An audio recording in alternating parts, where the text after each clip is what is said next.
हाँ हेलो बच्चों, देखिए आज हम लोग कहाँ तक पढ़ चुके हैं। जो बायोलॉजी पार्ट हम लोग पढ़े थे जैव प्रक्रम के, यानी लाइफ प्रोसेस को हम लोग उसके पहले स्टडी कर चुके थे। ठीक है, अब थोड़ा सा हम लोग बचा है, यानी जो माउथ में निकलती होगी लार ग्रंथि, उसके विषय में हम लोग बात करते हैं।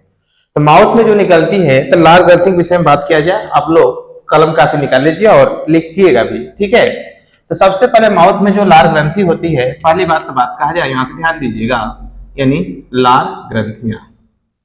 लार ग्रंथियां की यदि बात कहा जाए बच्चों, प्यारे बच्चों, यानी जिसे कहते हैं हम लोग इंग्लिश में सैलिवरी ग्लैंड्स।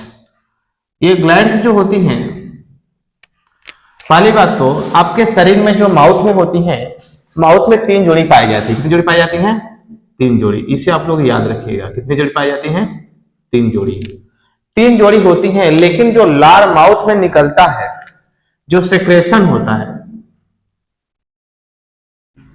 सेक्रेशन यानी श्रावण जो होती है, जो श्रावण होता है बच्चों 1.5 लीटर होता है, 1.5 लीटर पर डे होता है। यानी एक स्वस्थ मनुष्य के विषय में बात कहा जाए तो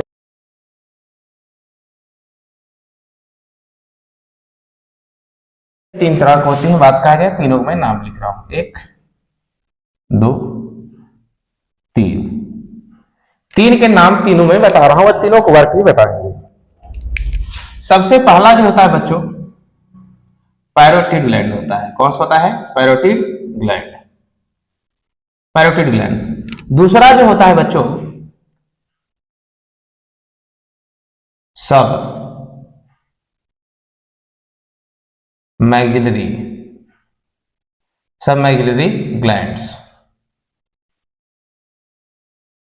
अगला जो होता है सब लिंगुअल होता है, सब लिंगुअल ग्लैंड्स।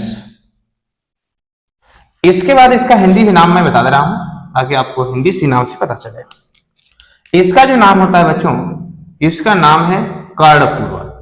कर्ण मतलब होता है कान, पूर्व मतलब पहले, यानी कान के पहले जो कपोल होती है वहां से निकलता है, यानी कर्णपूर्व ग्रंथि, कर्णपूर्व ग्रंथि। यहां जो हुआ बच्चों, इसको बोलते हैं अधोहनु, अधोहनु ग्रंथि। इसे बोलते हैं अधो जिहा। जिहा मतलब जीभ होता है, जिहा मतलब क्या होता है? जीभ। अधो जिहा ग्रंथि, यानी इसका हिंदी में नाम मैंने लिख दिया। सबसे पहला जो कान होती है, यानी ये दोनों चिक जो गाल होती है, दोनों साइड से, इधर से और इधर से, दोनों से निकलती है। यानी संख्या में ये भी 2 होती है, संख्या में भी 2, संख्या में भी 2। टोटल कितनी हो गई? 6 हो गई। टोटल 6 हो गई, यानी टोटल 6 ग्रंथियां हो गई आपकी। सबसे बड़ी जो ग्रंथि होती है ये होती है माउथ में। पहली बात याद रखिएगा, एक क्वेश्चन आपको तैयार हो गया। सबसे बड़ी ग्रंथि पूछा जाएगा, माउथ में सबसे बड़ी ग्रंथि कौन होती है? पैरोटिड ग्लैंड्स होती है, सबसे बड़ी ग्रंथि होती है, सबसे बड़ी ग्रंथि होती है। अब देखिए, इससे पहले पैरोटिड किन किन पदार्थों को निकालती होगी, ध्यान रखिएगा, किन किन पदार्थ को स्रावण करती है। अगर ये निकलता है, यदि निकला लार, तो इसके में क्या क्या होगा बच्चों? देखिए, पहले आपको मैंने कह दिया कि टाइलिन हुआ। क्या हुआ?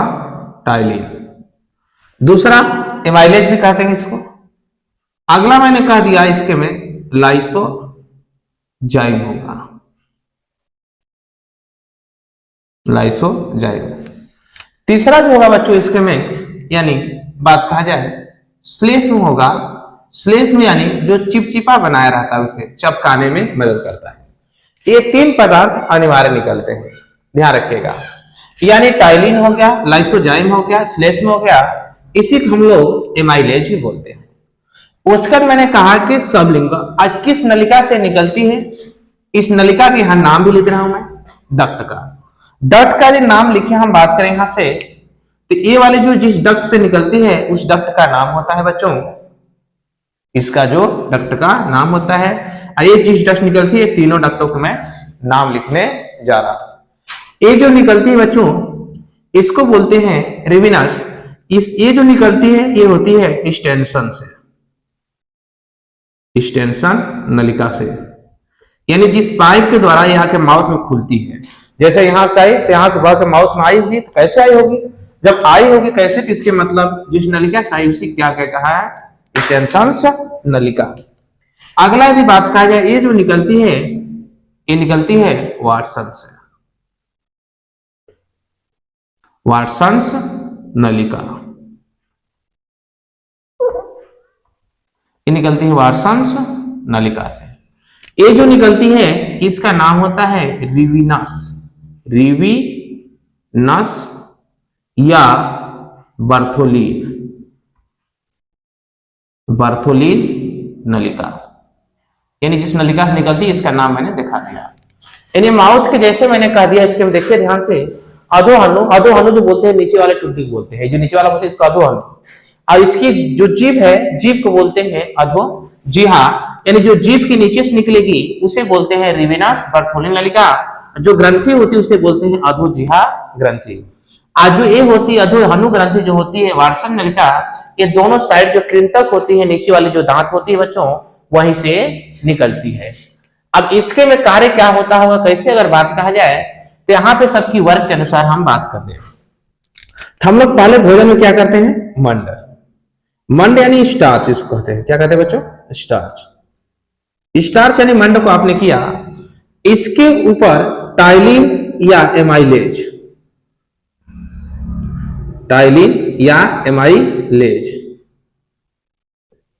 जो पाचन करता है, इसको जो जटिल होता है, जिससे बड़ा सा पत्थर जिससे पड़ा हुआ है उसको पीस करके आपने छोटा कर दिया, इसके मतलब जो मंड होता है इसको चेंज कर देता है शर्करा में। ये जी भोजन के आप जितने कुछ कुछ के चबाते हैं, जितने उसको खाते हैं, धीरे धीरे उस भोजन में हमें स्वाद अधिक मिलता है और धीरे धीरे लगता है वह मीठा लगने। और यहाँ पे जो पीएच मान होता है बच्चों 6.8 होता है। अम्ल क्षार पढ़ाएंगे तो हम बताएंगे पीएच मान क्या होती है। यानी ये बात इसकी इंपॉर्टेंट होगी, इतना चीजें मैंने बात कहा। और देखिए कि अगर माउथ में बात कहा जाए, जैसे आपने कहा कि अगर माउथ के मैंने संरचना दिखाऊं थोड़ा सा आपको, यहां से ये दिखाओ माउथ के, तेज वाली पोर्शन आपका है, इधर मैंने कह दिया कि ये कान है आपका। जब कान है इधर से देखेंगे आपको, इधर से आपको जो निकल रहा होगा ग्रंथि, ये वाली इधर वाली जो होगी वाली यही वाली होगी। आज जो यहां से जो नीचे से निकल रहा होगा ये वाली जो होगी बच्चों, ये पहली हो गई, ये क्या हो गई, दूसरी हो गई, दूसरी हो गई। और जो जीभ के नीचे जो यहां से निकल रहा होगा ये क्या हो गई, तीसरी हो गई। यानी ऐसे माउथ के ऐसे निचला जो कृंतक हो जाए, दांत बताए हैं, उसी के यहां जो निकलता है ये ग्रंथि निकलती है। तो यानी इन ग्रंथियों के विषय मैंने चर्चा किया, ये माउथ के। उसका फिर मैं बात करूं अगला, इसको अल्फा एमाइलेज भी कहीं नाम लिखा होगा, कंफ्यूज मत होइएगा। लाइसोजाइम का क्या वर्क होगा, अगर लाइसोजाइम की बात कहा जाए, लाइसोजाइम ये एंजाइम बच्चों, लाइसोजाइम क्या करता होगा, इसका वर्क, अगर इसका कार्य की बात कहा जाए, तो आप भोजन में जो जीवाणु विषाणु जो खाते हैं उन लोगों को मारने का कार्य करता है। यानी प्रति जीवाणु या प्रति जैविक, प्रति जीवाणु, यानी जैसे आपने बात कहा कि आपको पसंद होता है खुला में भोजन करना, जब खुले में आप भोजन करते हैं तो आपके भोजन पे सैकड़ों हजारों बैक्टीरिया आके अटैक कर देते हैं, जिसकी वजह से आपकी भोजन क्या होती है, दूषित हो जाती है। से मार्केट में गए, आप समोसे खाने लगे, आप मिठाइयां लगे खाने, तो वहां कंडीशन क्या होता है, आपको उसके ऊपर बहुत सारे जीवाणु विषाणु आके बैठ जाते हैं। जब आप भोजन किए, अंदर किए, तो आपके अंदर भी चले गए और आपकी तरह तरह की बीमारियां आपके शरीर से उत्पन्न होने लगती है, जिसकी वजह से आपकी समस्याएं उत्पन्न हो जाती है। तो वही प्रति जीवाणु, यानी पहला हमें सुरक्षा जो मिला माउथ में मिला, और उससे हमको प्रोटेक्शन यानी सुरक्षा मिल जाती है। तो इसे तुरंत फट से नोट करिए और इसके आगे नीचे पढ़ा रहे हैं आपको। चलिए बच्चों, इस शर्करा मैंने इसका बताया, श्लेष्मा भूल गया। श्लेष्मा जो होती है, जैसे अपने चावल को खाया, उसको पीसा, जीभ से इधर उधर किया, आपको स्वाद मिला, लेकिन आप क्या करते हैं, इस चावल को देखेंगे, कभी छोटा बच्चा अचानक कभी कीड़े दब जाते हैं तो आप उल्टी कर देते हैं, ये बाहर निकल जाता है, ये लुगदी हो जाता है, इसे हम लोग क्या बोलते हैं, काइम बोलते हैं। क्या बोलते हैं इसे, काइम। ये जो लुगदी होती है इसको चपकाने का कार्य कौन करती है, श्लेष्म करती है, उसे लुगदी बनाने में। अब इसके जस्ट नीचे यदि बात करें हम, अब आगे क्या है देखिए यहां से। अब जैसे हम लोग नीचे उतरेंगे गले में तो क्या मिलेगा हम लोग के यहां से, देखिए ध्यान से, आपको क्या मिलने वाला है इसके नीचे उतरेंगे तो। जैसे आप गले में आएंगे बच्चों ना, तो देखिए क्या मिल रहा होगा। जैसे देखिए यहां सब जैसे उतरे होंगे यहां से, जैसे देखिए यहां से आपके ये माउथ वाला पोर्शन हो गया, ओके, ये पोर्शन हो गया, ये नाक वाला हो गया, आपको थोड़ा सा अच्छे दिखा दे रहा हूं,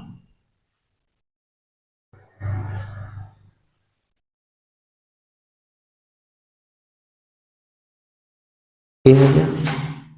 उसके बाद एक और मैं पीछे में दिखा दे रहा हूं, यहां से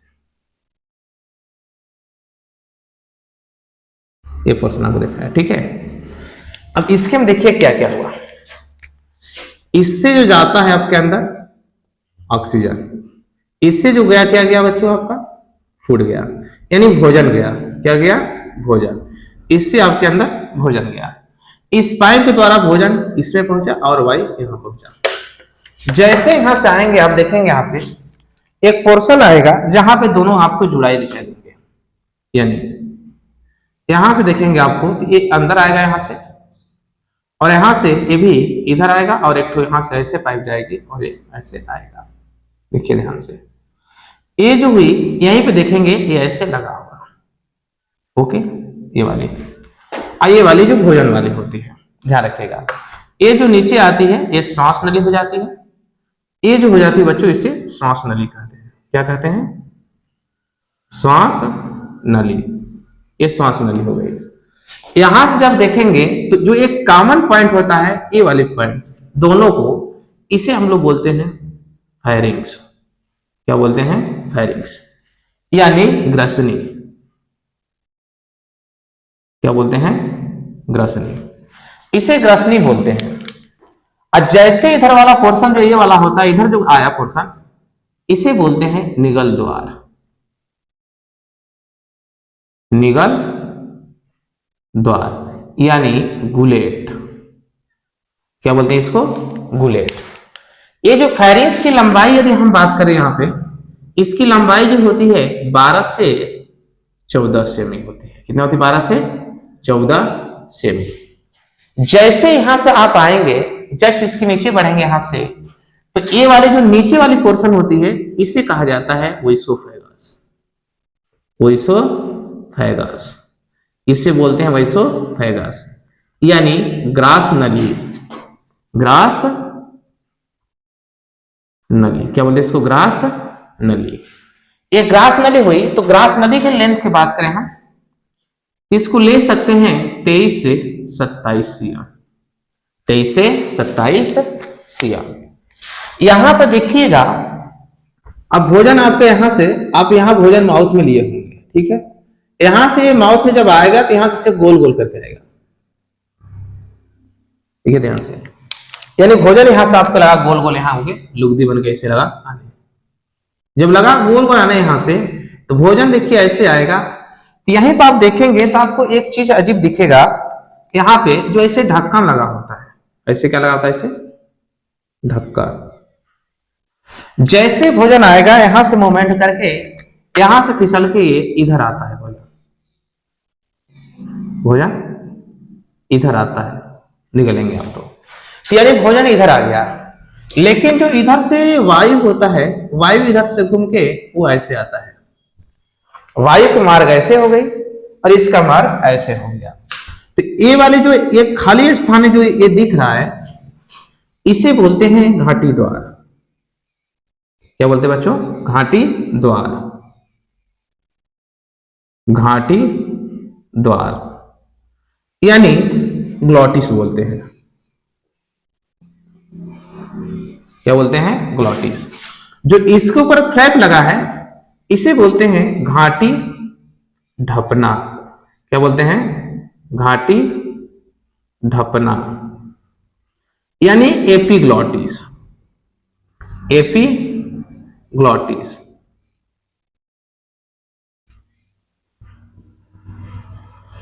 एपिग्लॉटिस इसे कहते हैं एपिग्लॉटिस यानी घाटी ढपना। अब समझिए, ये जो एयर होगी, हवा यहां से नीचे पास होती है, यहां से नीचे पास होती है, नीचे आएगी। श्वास नली नीचे आके कहां खुलेगा बच्चों? लंग्स में। घाटी ढपना क्या करती है? भोजन को, यानी ये जो भोजन है इसको इसके में आने से रोकती है। हवा यहां से नीचे अंदर आता है। इसके मतलब कह सकते हैं कि प्रिवेंट ऑफ फूड कौन करती है? घाटी ढपना। यानी भोजन को रोकने के कार्य कौन करती है? घाटी ढपना। पहली बात कहा जाए।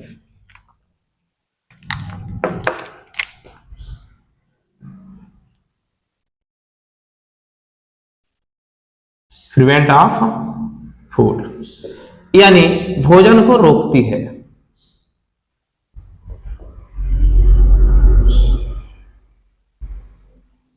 भोजन को रोकती है कहां जाने में? श्वास नली में।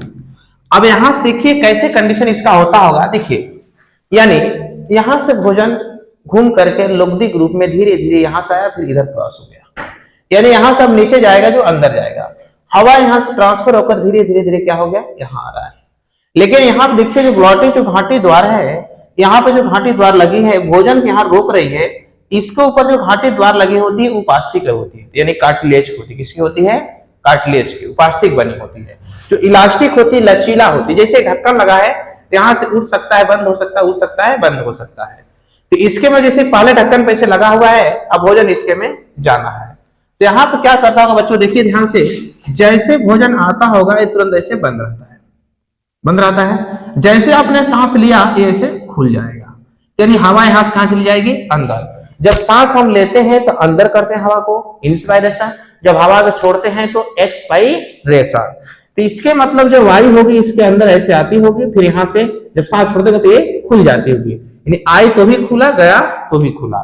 लेकिन जब भोजन को अंदर कर रहे हैं, निकल रहे हैं, जब भोजन को अंदर निकल रहे हैं तो इसके अंदर आता होगा और इसकी वजह से दब जाती होगी, ढक्कन ऐसे बंद, यहां से भोजन फिसल के यहां आता होगा।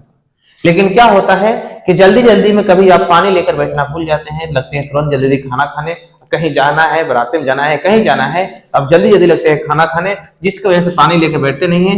भोजन जैसे लेंगे लगता है यहाँ पे अटकने। अटकने का कारण क्या है बच्चों? कि इसके में जो लार है वो लार सही से मिला नहीं। जब मिला नहीं तो इसको फिसलने में यहाँ से लगी दिक्कत होने, जिसके वजह से दो सरफेसों को टकराव में लगी घर्षण काम करे, और घर्षण लगी बल काम करने, जिसकी वजह से वो लगा रुकने। एक कंडीशन इसके में पाया जाता है। अब देखिए यहां से पोर्शन यहां आया तो इसलिए घाटी द्वार पे काम करती है। जैसे नीचे आके खुलेगा तो एक बड़ा सा थैला में खुलेगा। कहां खुलेगा? एक बड़ा सा थैला में। कहां खुलेगा? उस थैले के विषय में मैं बात करने जा रहा हूं। देखिए ध्यान से, ये थैला नीचे ऐसे आया, ऐसे आगे आया, ठीक है। जैसे यहां आया एक बड़ा सा थैला में से खुल गया।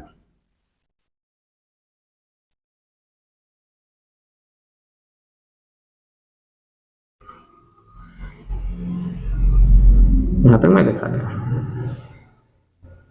एक बड़ा सा थैला में से खुल गया। जो खुल गया इसे हम लोग कहते हैं अमाशय।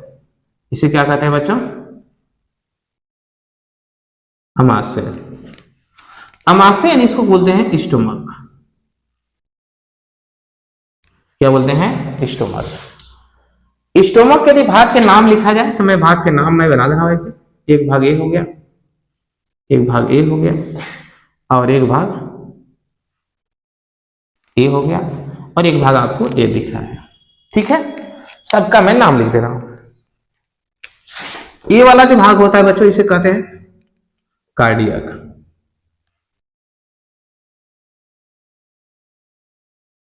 तो क्या बोलते हैं? कार्डियक। ए वाली जो भाग होती है इसे बोलते हैं फंडिक। ए वाली भाग जो होती है इसे बोलते हैं शेषाग्र।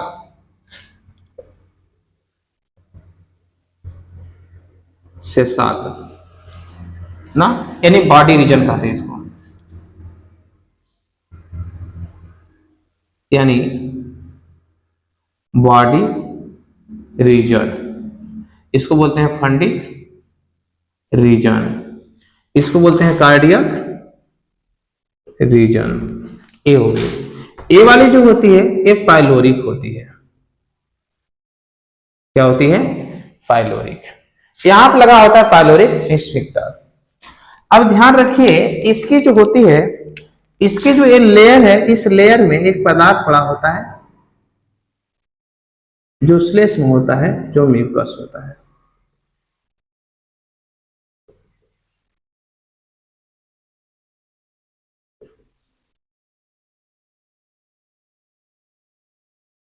जो श्लेष्म होता है, म्यूकस होता है। ये वाले जो पदार्थ आपको दिख रहा है, इसे मैंने कह दिया श्लेष्म है। क्या मैंने कह दिया? ये श्लेष्म है, यानी म्यूकस। म्यूकस। अब क्या क्या कंडीशनें होती होंगी, कैसे कैसे सारे भाग होते होंगे?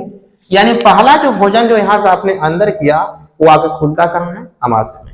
अमाशय एक बड़ा सा सेब होता है जो जेड का आकार का होता है। कैसा आकार होता है उसका? जेड का आकार का। जेड का आकार का होता है अमाशय। पहली बात तो अमाशय की बात होगी तो अमाशय कैसा होता है? जेड का आकार का। आपको दिख रहा है एबीसीडी कैसे? जे का आकार का। यानी यहां मैं लिख दे रहा हूं, जो अमाशय होता है जे का आकार का होता है। कैसा आकार होता है? जे आकार का। जे आकार का होता है, यानी जे आकार का आपको दिखा यहां से। अमाशय कितने भाग होते हैं? कार्डियक, फंडिक, पाइलोरिक, सेसाग्र, यानी 4 भाग हो गए। कितने भाग हो गए? 4 भाग। 1, 2, 3 और 4 भाग। और इसके अंदर जो कोशिका है, वो कोशिकाएं कई प्रकार की होती है। पहला भोजन खुला यहां से आया, फंडिक रीजन, ये हो गया सेल। सबके कार्य क्या होती है? पहली बात तो फंडिक से देखिए कुछ पदार्थ निकलते हैं। फंडिक से कुछ पदार्थ, यानी इससे कुछ पदार्थ का सेक्रेशन होता है। कौन कौन पदार्थ का सेक्रेशन होता है, इसके विषय में मैं बात कर रहा हूं। सेक्रेशन मतलब श्रावण यानी निर्माण होती है। तो देखिए कौन कौन पदार्थ है।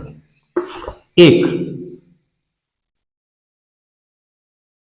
पेप्सिन, HCl, रेनिन,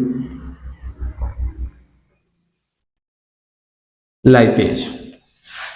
ये सब पदार्थ जो होते हैं इससे निकलते हैं। पहली बात तो अमाशय का जो पीएच मान होता है 1.8, या कहीं आपको दिया होगा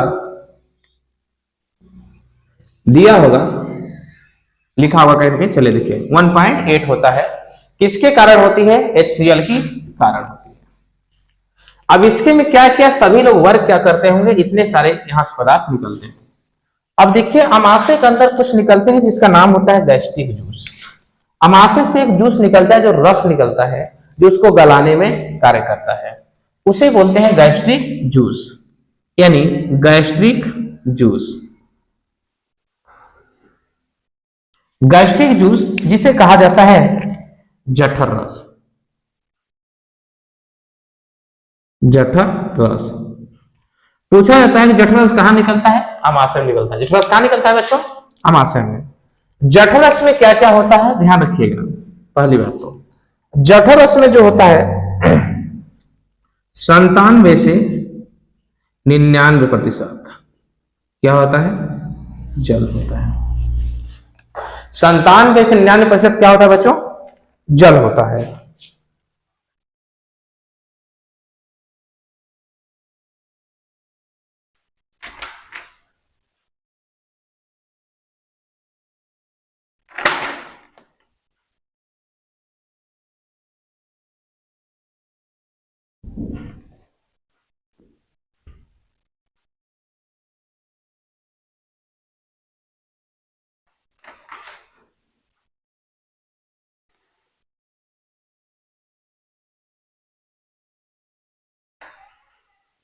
जब 97 से उतना हो गया,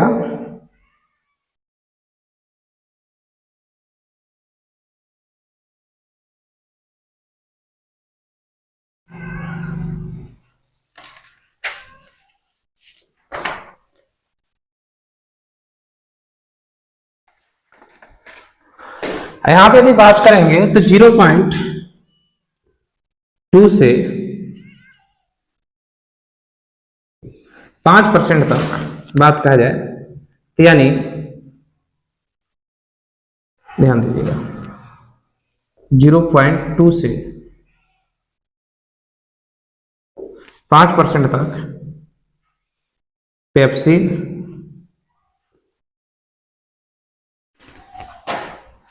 और होगा यहाँ पे HCl, रेनिन और होगा लाइपेज। यानी ये सब निकले होते हैं पदार्थ इसके में होते हैं मिश्रण में। अब कौन क्या क्या कार्य करता होगा, इसके कार्य के बाद कहा जाए। यहां पर देखिए इसकी कुछ अभिक्रियाएं मैं दिखा रहा हूं आपको, समझिएगा। जैसे जो पेप्सिन होता है ये पेप्सिनोजन ग्रुप पाया जाता है, पेप्सिनोजन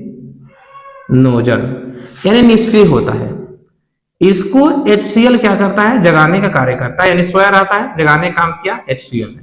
जैसे HCl इसके साथ आया ये तुरंत बदल जाता है पेप्सिन में। जैसे बदला पेप्सिन में ये तुरंत काम कर दिया प्रोटीन पे। किस पे काम किया बच्चों, प्रोटीन पे। प्रोटीन पे इसने पेप्सिन ने अपना काम किया और तुरंत यहां से पेप्सिन तुरंत बदल दिया उसको, यानी पेप्टोन्स में और प्लस में पॉलीपेप्टाइड्स में। पॉलीपेप्टाइड्स में जो रेनिन होता है वो प्रोरेनिन के रूप में होता है। यानी यहां पर समझिए जो पेप्सिनोजन होता है ये निष्क्रिय है। क्या है, निष्क्रिय है। ये वाला क्या हो गया बच्चों, सक्रिय है। ये क्या है, सक्रिय है। यहां पे जो रेनिन होता है, रेनिन भी होता है निष्क्रिय रूप में, यानी जिसका नाम होता है प्रोरेनिन। ये क्या हुआ, निष्क्रिय।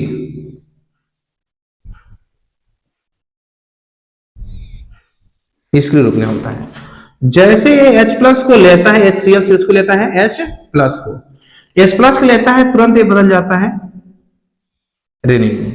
उसका तुरंत ये कार्य करता है यहां पे, यानी जो मिल्क प्रोटीन होती है, दूध का प्रोटीन, मिल्क प्रोटीन में तुरंत रेनिन ने काम किया, यानी जिसका नाम होता है केसिन प्रोटीन।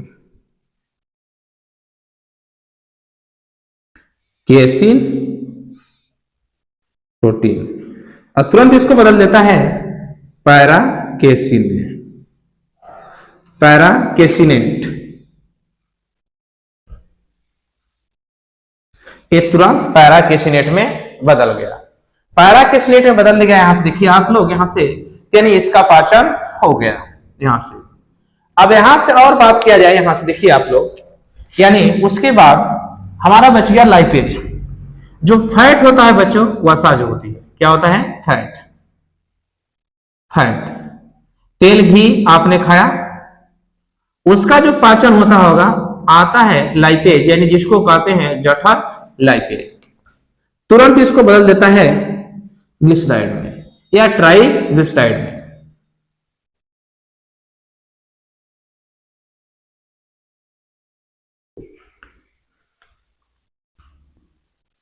ट्राइग्लिसराइड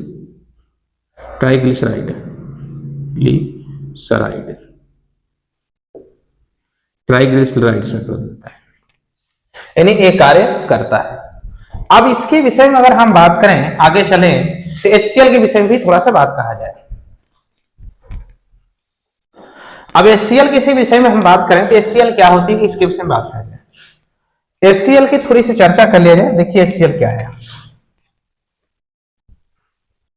HCl की नोट पॉइंट में HCl क्या कार्य करती है। आप जितने हार्ड पदार्थ यानी कठोर खाते हैं, आपने क्या क्या कठोर पदार्थ खा लिया, हार्ड खा लिया, जैसे चिकन खा लेते हैं, चिकन समय आपने हड्डियां खा लेते हैं, अरे बहुत लोग खा लेते हैं। मछली खाते समय उसकी मछली खा लेते हैं। अमरूद खाया तो अमरूद का आपने बीज खा लिया, खाया कि नहीं खाया, तो अमरूद के बीज खा लिया, मरचा के बीज खा लिया। यानी जितने आपने हार्ड पदार्थ, ध्यान दीजिएगा बच्चों, जितने हार्ड पदार्थों का, क्योंकि हर बात एक क्वेश्चन बन के आएगा। यानी जो भी आपने हार्ड पदार्थ खा लिया, सबको गलाने का कार्य कौन करती है, HCl। यानी कहा जाए कि ऑस्टियोपोरोसिस यानी हड्डियों को गलाने का कार्य कौन करती है, HCl। लेकिन समझिएगा ध्यान से कि जो HCl होती है इतनी तगड़ी, इसी कार्य pH मान 1.8 है। अब समझिए इतनी तेजाब जो हड्डियों को गला सकती है, जो हड्डियों को गला सकती है। हमारे त्वचा इसकी उन पे क्यों नहीं गला रही है? तो एक बात याद रखिएगा, अभी बताएंगे इसके विषय में क्या होगी। HCl क्या करती है कि आप जितने कठोर पदार्थ खाते हैं, ध्यान में एक लाइन रखिएगा, यानी कठोर पदार्थ को गलाने में कार्य करती है, गलाने में, ठीक है। जितने अपने कठोर पदार्थ खाए सबको गलाने में कार्य कौन करती है? HCl। उसके बाद और क्या करेगी? जीवाणु,